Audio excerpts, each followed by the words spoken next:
दोस्तों नमस्कार, जय हिंद। दोस्तों बता दें कि कर्मचारियों का महंगाई भत्ता और 8वें वेतन आयोग के बारे में बात कर रहे हैं। डीए हाइक अपडेट अभी तुरंत जो आ रहा है, कर्मचारियों के लिए बड़ी खुशखबरी है। कर्मचारियों के डीए में हुआ बड़ा बदलाव, बड़ा बढ़ोतरी, नया तोहफा।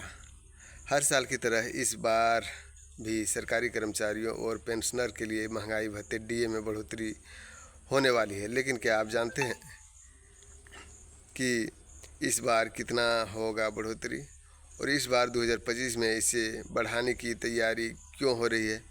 आइए हम पूरे वीडियो में समझते हैं। आपको डीए की पूरी कहानी समझाते हैं और बताते हैं कि इस बार कितनी बढ़ोतरी हो सकती है।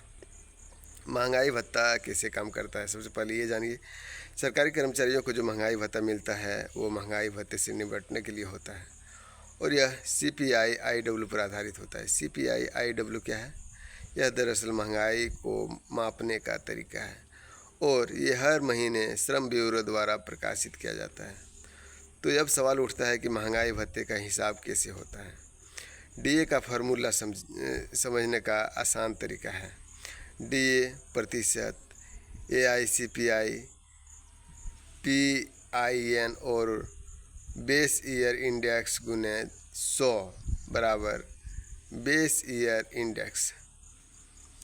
यह थोड़ा जटिल लगता है लेकिन इसे समझना बहुत आसान है। यह फार्मूला महंगाई की औसत दर और बेस ईयर को 2016 में 100 मानक रखा गया है के बीच में अंतर को मापता है। इसके बाद हर 6 महीने में CPI-IW के आंकड़े के आधार पर डीए को बढ़ाया या घटाया जाता है। यह 2 बार होता है साल में, जनवरी और जुलाई में। यानी जनवरी और जुलाई में महंगाई भत्ते डीए की समीक्षा होती है। इस बार कितना बढ़ाया जा सकता है डीए, ये जानना। दोस्तों इस बार महंगाई भत्ता कितना बढ़ाया जा सकता है? अभी तक के आंकड़ों और CPI-IW के आंकड़ों के आधार पर 2025 में डीए में 3% से 4% तक बढ़ोतरी हो सकती है। इसका मतलब जुलाई 2025 में डीए 53% से 54% के बीच हो सकता है। जब डीए 50% से ज़्यादा होता है तो सिर्फ महंगाई भत्ते में ही नहीं बल्कि AHRA, हाउस रेंट अलाउंस और अन्य भत्तों में भी बढ़ोतरी होती है। इसके लिए सरकार अलग से नोटिफिकेशन जारी करता है। महंगाई भत्ते में बढ़ोतरी क्यों ज़रूरी है?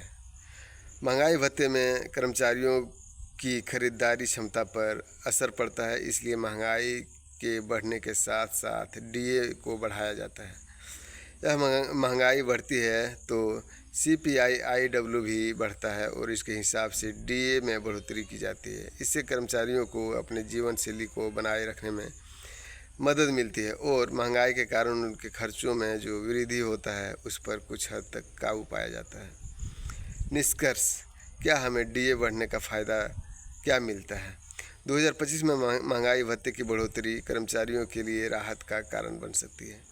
महंगाई के बढ़ने के कारण बढ़ी हुई डीए न केवल कर्मचारियों की सैलरी के ऊपर ले जाएगी बल्कि पेंशनर के लिए भी यह एक अच्छा तोहफा साबित हो सकता है।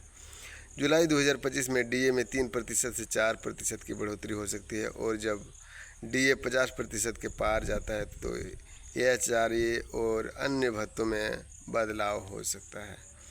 वहीं पर बात करें 8वें वेतन आयोग, तो उस पर सरकार की कड़ी नज़र है और ये तय समय पर मिल जाएगा।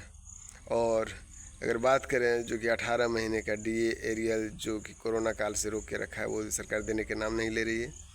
कर्मचारी संघ ने काफ़ी ज़्यादा संघर्ष किया लेकिन कुछ भी इसका निष्कर्ष नहीं निकल रहा है। वहीं बड़े बड़े मीडिया की बात करें तो आज तक का अंजनाम कश्यप, श्वेता तिवारी से बड़े पत्रकार चुप्पी साधी हुई है।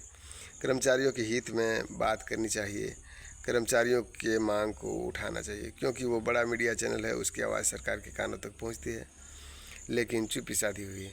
आपकी क्या राय है इसके बारे में कमेंट बॉक्स में ज़रूर लिखें और वीडियो अच्छा लगे तो लाइक, शेयर और सब्सक्राइब जरूर करें। जय हिंद, जय भारत।